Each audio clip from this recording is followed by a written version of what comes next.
So I'm stepping a little out of my comfort zone. Normally I do poetry here. It's typically very dark. We're keeping on that theme, but we're going to remind everybody that the point is to laugh, okay? We're talking Shakespearean comedy here. I promise you it's light in the dark. My intention is not to make anyone cry. I had therapy on Wednesday. I got into a fight on Thursday. Today we're only feeling laughter and happiness because I prefer to do one emotion at a time. Thank you. Okay. So we're going to come in. As I whack myself, we're going to ease into this a little bit. As I said, I'm kind of doing a mashup of elongated storytelling with the point of comedy, right? My grandmother taught me to fish, so another way to say this, and I'm a very honest person, until you get me into the right mood and then fish tales happen, right? We've all been guilty of it maybe time and again. All right, got some notes here. Okay, in the spirit of informed consent and the fact that everyone's nervous system is different, and as you will see, what doesn't break you makes you highly demented, and ideally a little humorous. So, things that you should know. Today, literally, besides being Friday the 13th, is the anniversary, 10 months, of my mother's passing.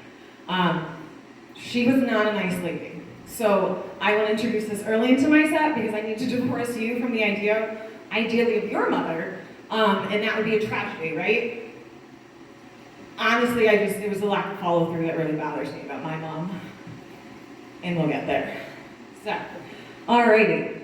So some low-hanging fruit as far as, safe shit talking. We're gonna go over some fun topical stuff. So I'm really into Halloween. It was like the only holiday my parents were like remotely functional, but for very dysfunctional reasons, and we'll get to that.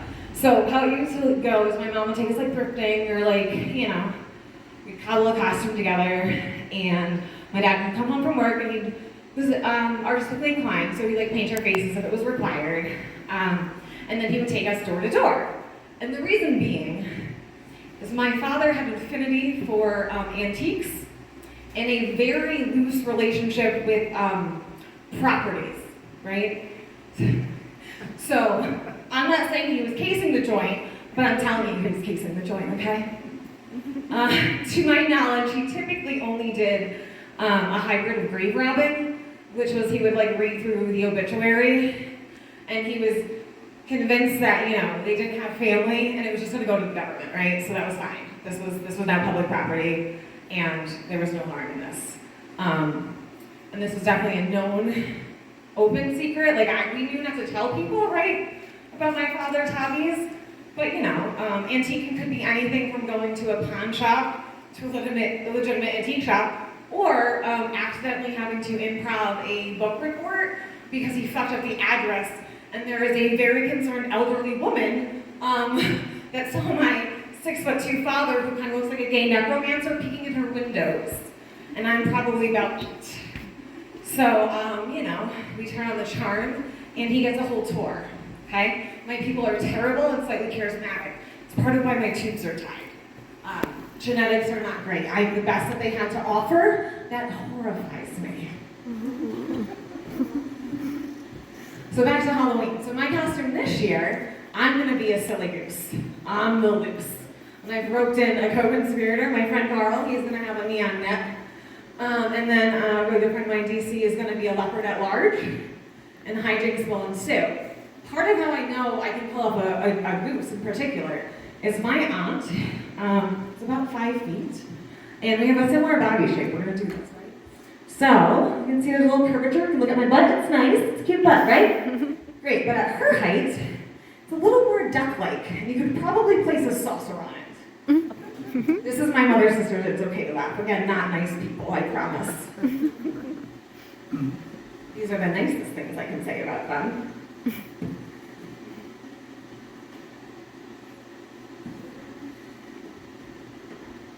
Okay, so now we're gonna go back to the relevant parts of what today is. So grab your lantern. I hope we're feeling good. Again, I'm not a monster. I did love her. I did not like her. So I'm a trans woman. I'm originally from Northeast Connecticut, and Connecticut normally this time of year is horrible. Luckily the ground wasn't frozen, so my return back was timely. I'm the youngest of I'm the third. There are two above me. I have two older brothers. And unfortunately, my mother, besides not being a nice lady, was a very sick lady. And she's been co-conspirating in her own death since I was about 7, and I'm 36. So when I tell you eventually it was the lack of follow-through, I absolutely fucking mean it. To be so lucky. So anyway, I awake on the morning, because there's a time difference. So it's like 8 a.m. my time, and luckily I have a very leisurely schedule. Normally it's 9 a.m. that I can log on to my computer from work, because I have a doctor's note that I don't have to go into the office. Again, we're talking about my family. And my cat's not favorite either. I'm a slam dunk case, and I decided to be proud of that fact of my emotional support animal, for those that aren't tracking. Anyway, so I wake up to a call to my sister-in-law, kind of frantic.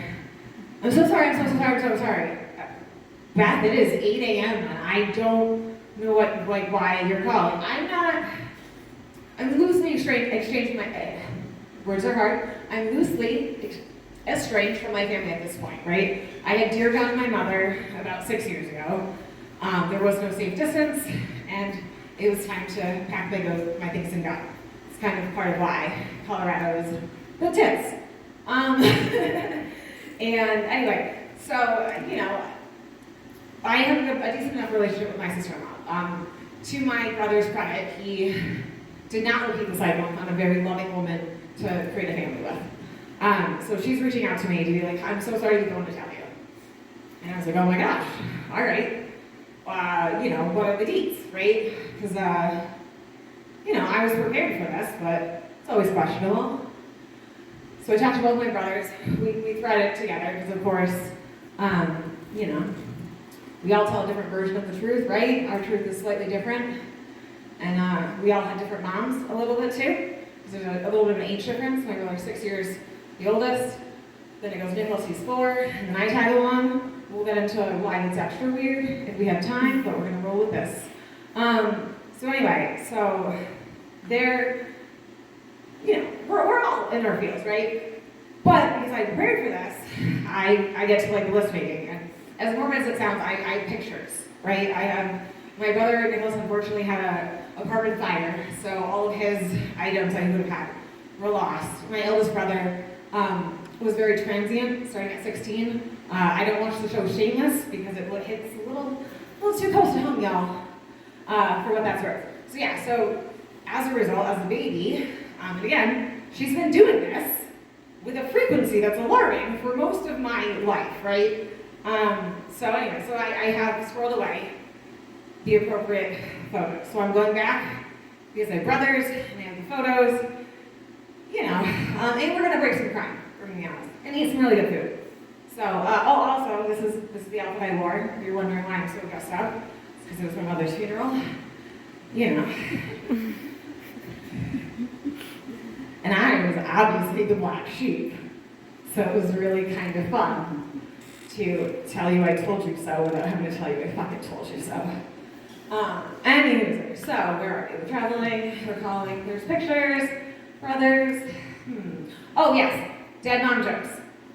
This happens immediately. We're gonna ease in with my 9-year-old nieces, okay? So all of us have a dark sense of humor. And my niece, being 9, is about that age where like an hour in the morning by herself, in theory, is not a problem, right? Have some breakfast, stand, get your bus, should be fine, right? She was using that time to go back to sleep. So she recently got scolded and was like, well, you're gonna have to go to grandma's house. If you keep doing this, dad's gonna drop you off. There's gonna work, which is really early. So my niece, when finding out that her grandmother passes, goes, ha! Now you can't drop me off at grandma's house. It's gotta be loud, right? Come on, it's funny! It's funny, she's 9, it's hilarious. She wasn't a nice lady, I'm sorry. I wish the good moms lived, I promise. I heard so many tragic tales. Yeah, it is what it is. So my version of that is, I had sought out really good women. Girls I grew up with that became amazing women. Awesome moms, right? It's a loaded time. I gotta keep it together. And so, you know, good people. So I'm skipping the wake because, again, I'm basically estranged. And the adult way to say, I don't want to talk to you, is to not go. My brother qualifies and says, well, Heather, if anyone fucks with you, I'll fight him. I know we're in a town with a racetrack in it, but please no thank you. Nothing says, like, trash, like a fucking fist fight at your mom's wake. No, we're good. I do go to the funeral. So, what do I do instead? I'm Irish. We drink. That's how we wake. That's what we do. No joke. So, in Connecticut, we call them the package store. We all call it the liquor store, but being an OG 13 colony, we had to have our contraband shipped in. We still put it in brown bags. Puritans did some wild stuff, and it hangs out still. So we're in the packy, and it's myself and my really good friend who, basically my adult life, right? Best friend of adult life. And we're picking out, and I'm overwhelmed. So she's asking me what I want to drink. And I scan the room, right? And there are a handful of like 22-year-olds, because we're kind of in college district area, right? We're in the Berks of the college area. And there's about 2 people about my age, older, 30s, and an older gentleman. In my back, right? So I only have her, and the rest is a mandatory audience. And I'm overwhelmed. So I look at her and I go, how dare you? My mother just died. Silence falls. She laughs, cackles even, and goes, I know you dickhead, what the fuck are we drinking? Thank you for your time. Woo!